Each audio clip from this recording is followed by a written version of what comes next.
Hello. Well, I didn't have anything to make a video about this week, so I thought it's about time I did a vlog. I haven't done one of my normal sort of vloggy things for a while anyway, so it's time for an update. It's summer 2017, or you wouldn't know it from the weather. Today it's gone back to sort of cloudy with a possibility of rain, but that's kind of normal London weather, I suppose.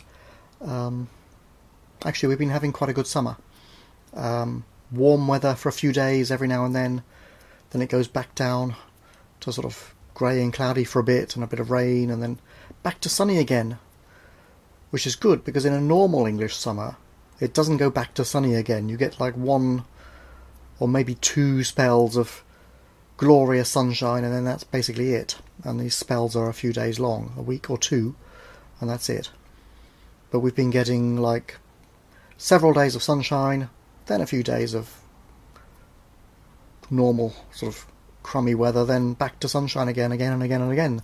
So that's happened for the last 3 summers, so climate change hooray, I suppose.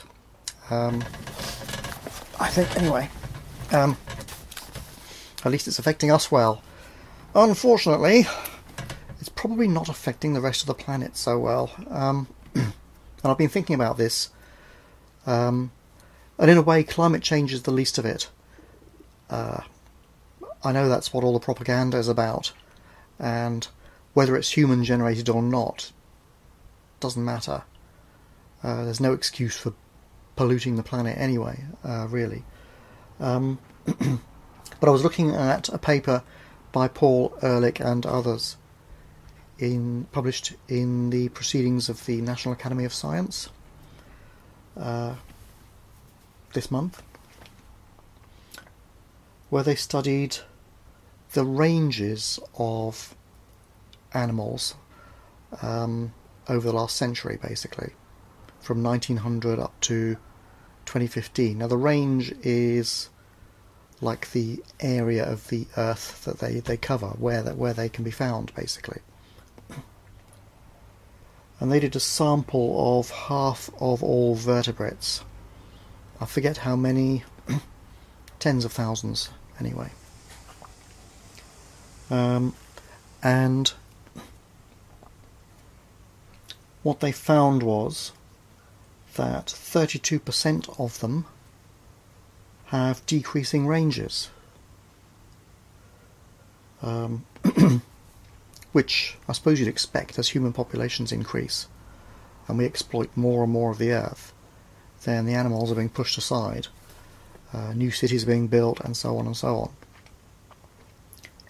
on. And they studied 177 mammals in greater detail because there was more information available, basically. And they found that 100% of them have lost more than 30% of their range.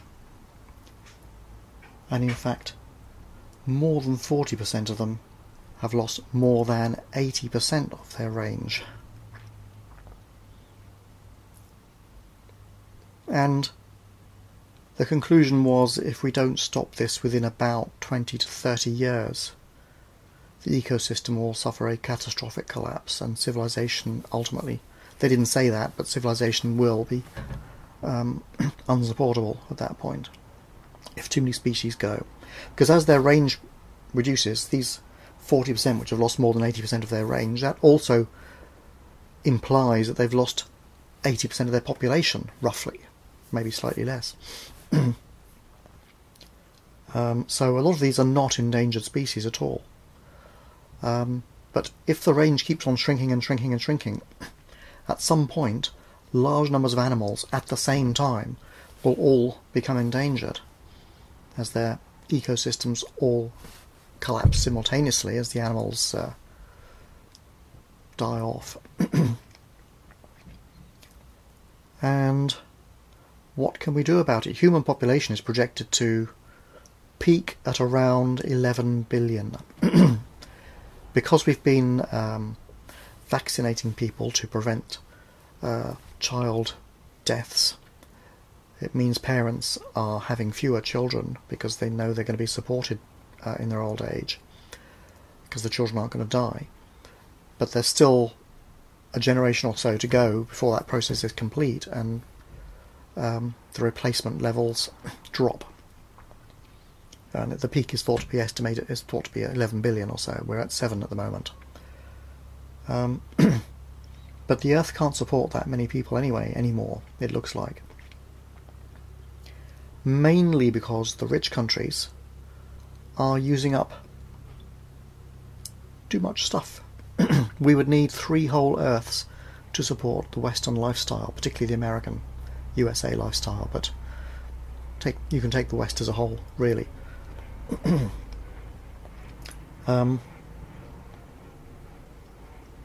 So what's the answer? There are negative answers. In fact, all the answers seem to be a bit negative. Obviously, you can have a nuclear war or something, but that might just kill off a few animals too. A plague to kill off loads of people.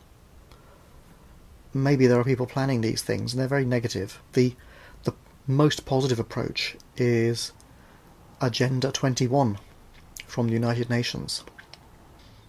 Agenda 21, as all the conspiracy theorists will tell you, looks like a charter for keeping people in micro-accommodation, condensed into big, highly populated cities, where the land is kind of rewilded around.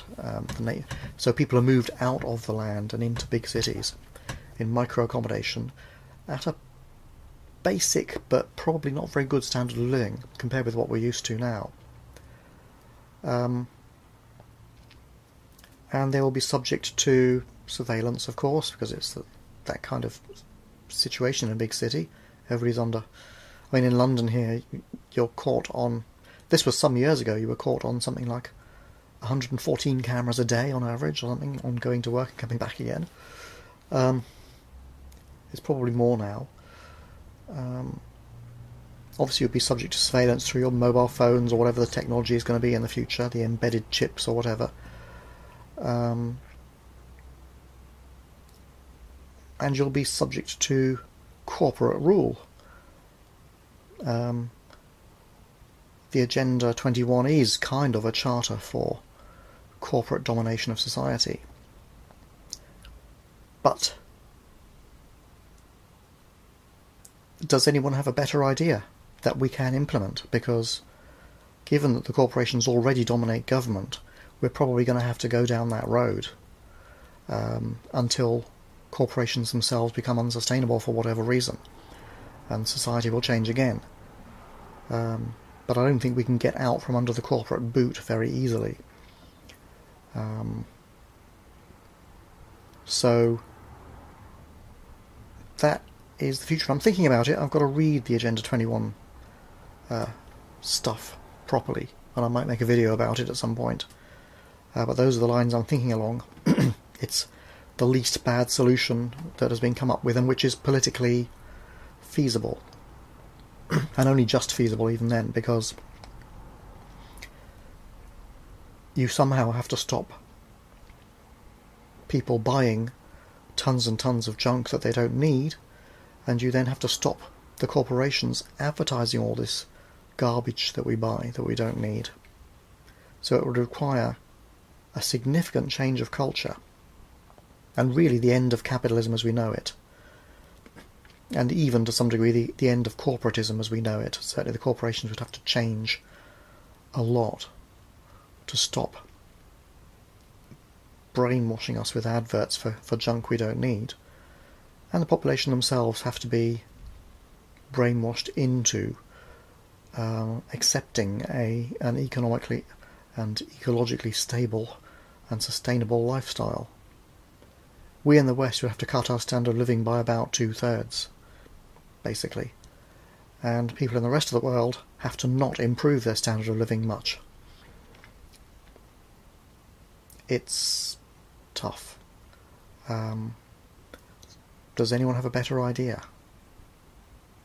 I haven't heard one. The conspiracy theorists who moan about Agenda 21 aren't telling us how we can preserve our freedoms and save the planet. At best they say, oh, there's no such thing as climate change, it's just a temporary glitch. or the figures are wrong altogether. To me that doesn't wash. The figures are believable. And I've seen the climate change in Britain over my lifetime anyway. It is changing. I know these things happen naturally anyway, but even so, we have to accommodate it. And anyway, as I say, climate change is the least of it. It's the population problem is the real issue. The limits to growth are here. We have this generation, maybe, to turn it around. And it's going to have to be drastic. So, that's what I'm thinking about. I don't know what else to say. I haven't got much else to talk about, I'm afraid. I'll do some more videos when I can think of something. And let me know what you think. Any ideas for me? I don't know. One thing, I got 850 subscribers recently, and I've noticed a little bump up at the same time in the number of views, the amount of watch time, number of likes, number of dislikes. So I think as I pass the 850 threshold, some sort of tripwire has gone off on YouTube, and I'm being promoted a little bit more, so being seen a little bit more, which is nice.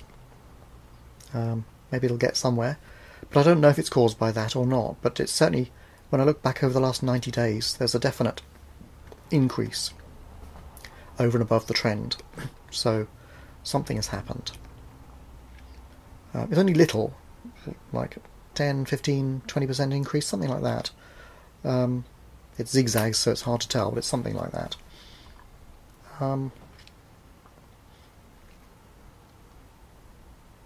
Look forward to see how it's going, I suppose. It may also be because I've been improving my thumbnails and using playlists a bit better with the end cards and linking to the next video in the series and things like that, where I've got them. Maybe it's something to do with the combination of these things. It's hard to know. But anyway, as long as it's working. I realise on studying other channels that many of the very successful channels do none of this stuff. They have rubbish thumbnails, they hardly tag their things at all. But I guess they got in first. I don't know. Back in the day when there was less competition. But anyway, we'll see how it goes. I haven't made my fortune yet. And I haven't won the lottery yet either, so there you go. Except for minor prizes of like £2 or something. Okay. Let me have your thoughts in the comments below, and bye for now.